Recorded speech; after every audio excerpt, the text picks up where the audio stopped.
I walked into school that morning feeling great. Everything was set. I had triple checked the buses.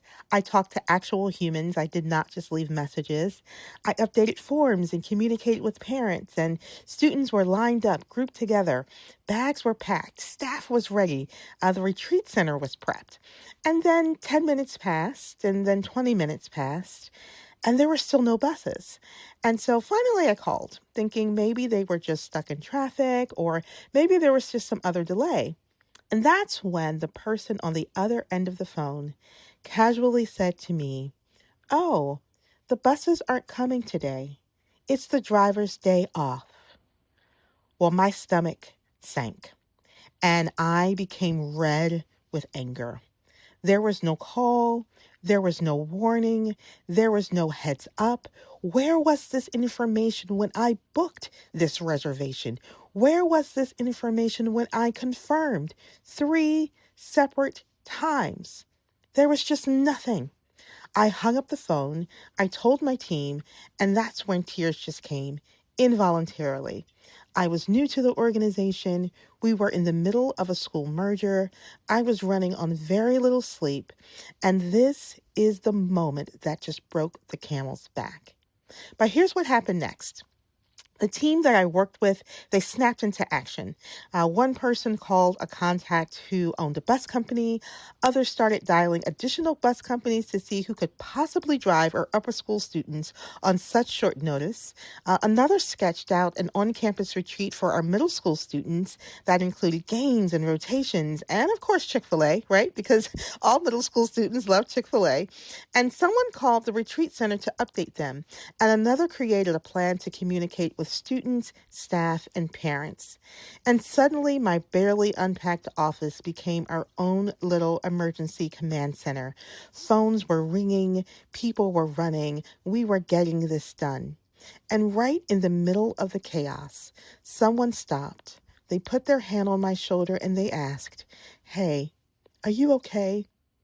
And that's when something clicked for me. I had been proactive. I had done everything right, but we were not prepared.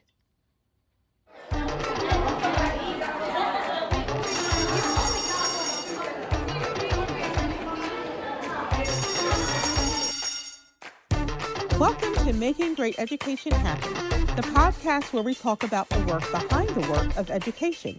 And if you've ever had to deal with the unexpected, a plan that just completely unraveled, a moment that shifted, or a day that took a hard left turn, then boy, are you in the right place today, because I'm going to say something to you today that's going to sound completely backwards.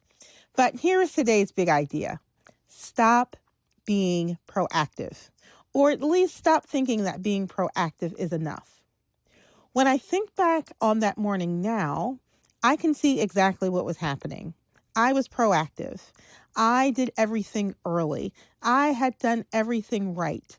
But being proactive is more about timing, while being prepared is about readiness. Being prepared is about alignment. It's about communication. It's about systems that will hold steady when something shifts and not systems that will collapse under pressure. And so that day, the only reason the school didn't fall apart was because the people were prepared, even when the plan wasn't. Being proactive got us to the starting line, but being prepared certainly got us through the crisis. So let's break this down clearly. Being proactive equals early action, and being prepared equals organized readiness. One says, let's focus on the tasks, while the other focuses on systems. One says, hey, I did my part. And the other says, we are aligned. One looks really good on paper, and the other holds steady in real life. Because here's the truth. Proactivity without preparedness leads to burnout, because someone always ends up carrying the gaps. Always.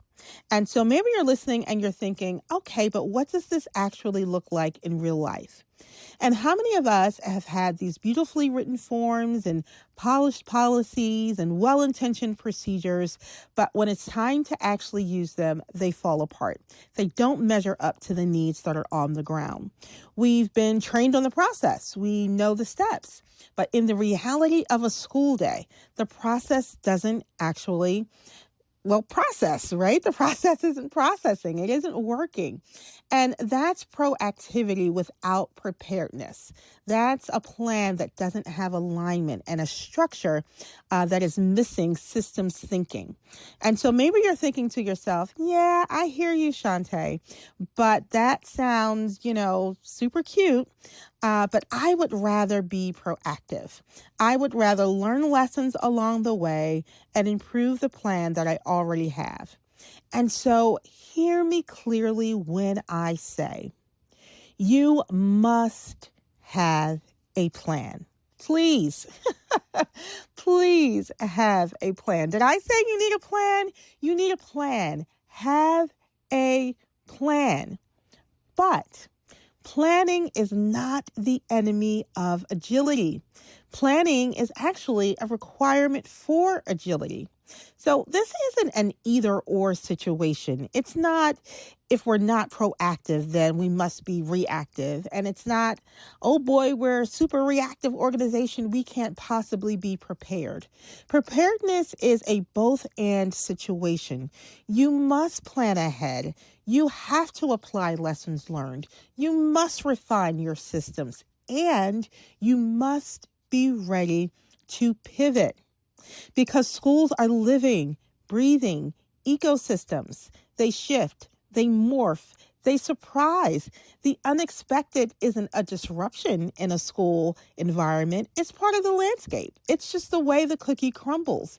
And so the only way to really manage that reality is with systems that are resilient enough to absorb what you didn't anticipate and to support educators so that they can stay focused on what matters most, their passion of teaching their students. I saw this again years later during a student ceremony. Everyone was being proactive. Teachers were prepping slides. The front office was printing programs and certificates. The tech team was checking the sound system, but all of it was happening in silos. And so there was no alignment. The team did not have a shared picture. There was no clarity about the flow of the day.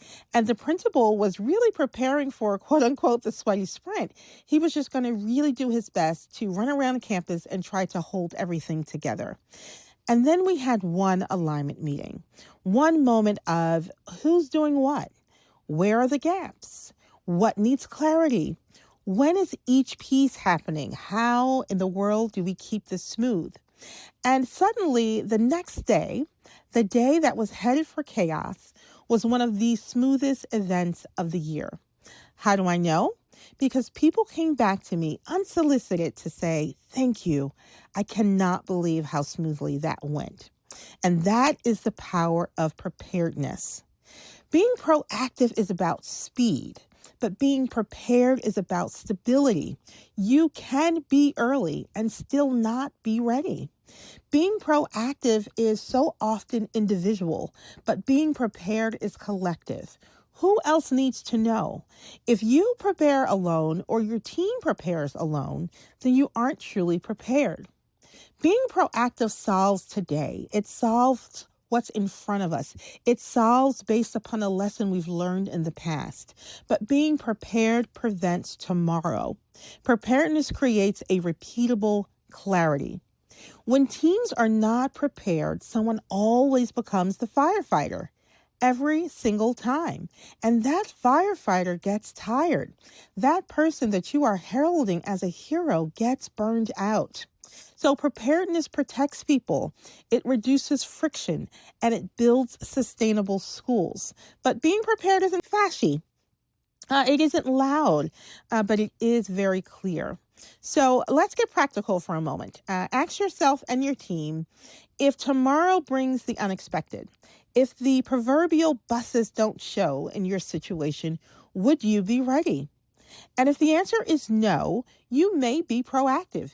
You may have a really good, solid plan in place, but you may not be prepared.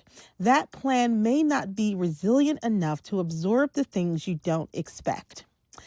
If the plan, or if your answer rather, is yes, then you are operating in preparedness. Not perfection, but clarity, alignment, and resilience. And here's the thing about a yes. A yes isn't the end of the work. It's the beginning of the next level. Preparedness requires stewardship. And so if your systems held today, apply the lessons learned, reinforce what worked, and do not let up on your consistency, because consistency and clarity and alignment builds trust, and trust in a school culture is everything. Trust keeps communication flowing. Trust reduces anxiety. Trust steadies people when the next shift comes. Trust allows educators to focus on purpose instead of pressure. And so if you've answered yes to this question, that means your systems are doing the quiet work that they were designed to do. So well done. And this brings me into next week's episode. Clarity, clarity, clarity. You've heard location, location, location in real estate, but clarity is really the key to building sustainable academic operational systems for your school. And so we're going to talk about the identify phase of the IC method.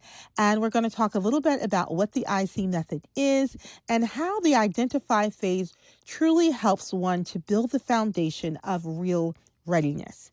Because preparedness starts with clarity. Not speed, not perfection, but clarity. So you won't want to miss episode 3. Thank you for joining me today.